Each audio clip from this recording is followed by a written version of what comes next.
It's been 4 years since Sir Alex Ferguson's final game in charge of Manchester United. The Scottish manager called time in his career in 2013 after 26 years in charge of the Red Devils, winning 13 Premier Leagues, 5 FA Cups, 4 League Cups, 2 Champions Leagues, a UEFA Cup Winners' Cup, a Super Cup, an Intercontinental Cup and a Club World Cup. Lots of cups. His final game in the dugout was a 5-5 draw with West Brom, so let's look at who started for Man U that day and where they are now. In goal was Lindegaard. Having already been crowned champions, Fergie would give backup keeper Lindegaard a go between the sticks, but he hardly covered himself in glory, conceding 5 at the Hawthorns. The Danish stopper would go on to join West Brom in 2015, but would make just 1 appearance in the Cup before joining Preston on loan. His move would be made permanent last summer when he signed a 1-year deal at Deepdale after his contract with West Ham was mutually terminated. Aged 33, Lindegaard is now on the lookout for a new club. At right back was Antonio Valencia. Back in 2013, Valencia wasn't the fully developed defender he is now. In fact, he had the heavy number 7 shirt on his back weighing him down as he endured a fairly disappointing season. After just 1 year, he would go back to his trusty number 25, and the Ecuadorian is now the club's best right back. Centre back was Johnny Evans. On this day he was trying to keep the baggies out, and failing might I add, but 2 years later Evans would become a baggy himself, moving to the Hawthorns in what was a massive coup for the Midlands based club. Evans has really impressed since joining West Brom, showing a more consistent side to his game that was maybe missing at Man U, and it kind of begs the question, why isn't he playing for a bigger club? With all due respect to Tony Pulis' side. He was alongside Phil Jones. The king of the erratic facials, God only knows what Phil Jones' face looked like when he saw Romelu Lukaku bag a hat-trick as West Brom came from 5-2 down to draw 5-5. This was Jones' first Premier League winning season and his only to date. His stock has certainly dropped since 2013 and he is no longer considered the next John Terry. His name is barely even mentioned when it comes to the England team nowadays, which is why it came as such a surprise when he started against France the other day. Left back was Alexander BUTTNER. Much like Lindegaard, BUTTNER was totally out of his depth in a Man United shirt.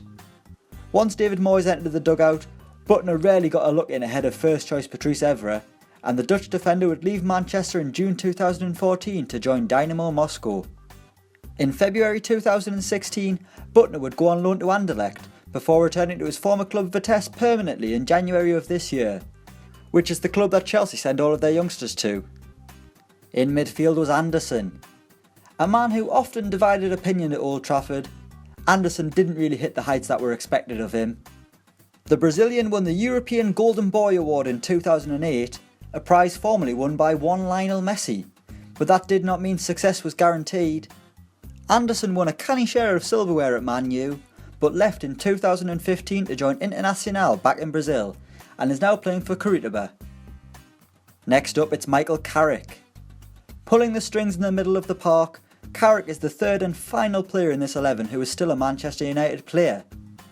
The Geordie midfielder recently signed a new 1-year deal to remain at the club, and then celebrated 10 years of service with a testimonial at Old Trafford, where he and some of his former Man U teammates took on a Michael Carrick All-Star 11, drawing 2-2 with Carrick getting the equaliser for United. He was alongside Tom Cleverley. Often ridiculed for being average, and maybe unfairly, Cleverley had one more full season with the club before going on loan to Aston Villa, and then signing a deal with Everton in 2015 after becoming a free agent. Halfway through his 5-year deal, Cleverley would be on the move again to join Watford on loan, before making the move permanent this summer, where hopefully he's found his level. Also in midfield was Shinji Kagawa. This was the playmaker's first season in the Premier League, having moved to Man U from Dortmund, making him the first Japanese footballer to play for Man U. He ended the campaign with 6 league goals and a Premier League winners' medal, and then it all started to go a little bit sour. Kagawa would return to Dortmund in 2014, scoring and providing an assist on his second debut for the German club. A delicate and technically gifted player, Kagawa maybe should have done more in a Man U shirt. Up front was Javier Hernandez. Chicharito, the little piece, scored on Sir Alex Ferguson's final ever game in charge of Man U, and like so many players in this team, his Man U career began to unravel once Fergie left.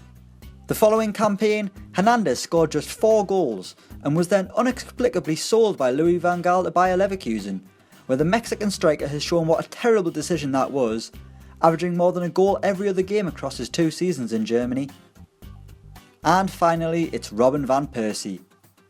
Sir Alex brought the Dutch forward to Old Trafford for £22.5 million in the hope that RVP would score the goals needed to deliver him the title. Van Persie did just that, scoring 26 Premier League goals as Sir Alex won his 13th Premier League crown. Under David Moyes, Van Persie would score just 12 and then an even lower 10 once Louis van Gaal arrived. In 2015, Van Persie headed to Turkey as part of LVG's exodus, joining Fenerbahce for less than £4 million. The forward had been linked with a return to the Premier League, but remains in Turkey, where he and his teammates have just finished 3rd in the league. So that's where the Man U team from Sir Alex Ferguson's final game are now. Let us know what you think in the comments below, and don't forget to like, share and subscribe. And also check out Footy Feed for all the latest transfer news and rumours.